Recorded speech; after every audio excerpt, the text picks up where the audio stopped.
Feather duster worms are a family of filter-feeding tube worms that live stationary lives.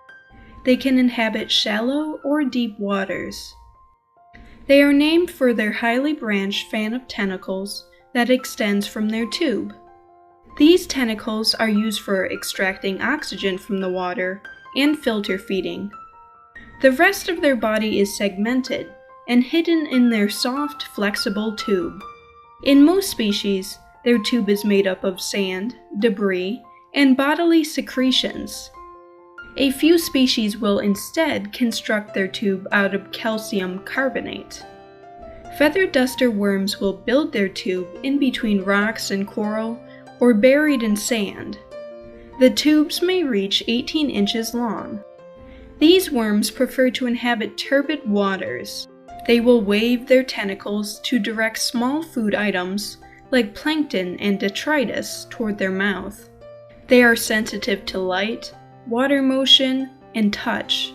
If they feel threatened, they will quickly retreat their tentacles into their tube. Most species have very basic eye spots that detect light, called ocelli.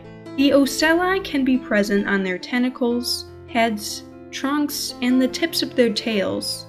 Some species have more advanced compound eyes on their tentacles. Reproduction in feather duster worms varies by species. Some species can reproduce asexually by splitting in half.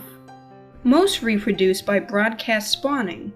Some species have separate sexes, and some species are sequential hermaphrodites that start off as males and change into females as they grow larger. Due to their aesthetically appealing crown of tentacles, feather duster worms are commonly collected from the wild for the aquarium trade.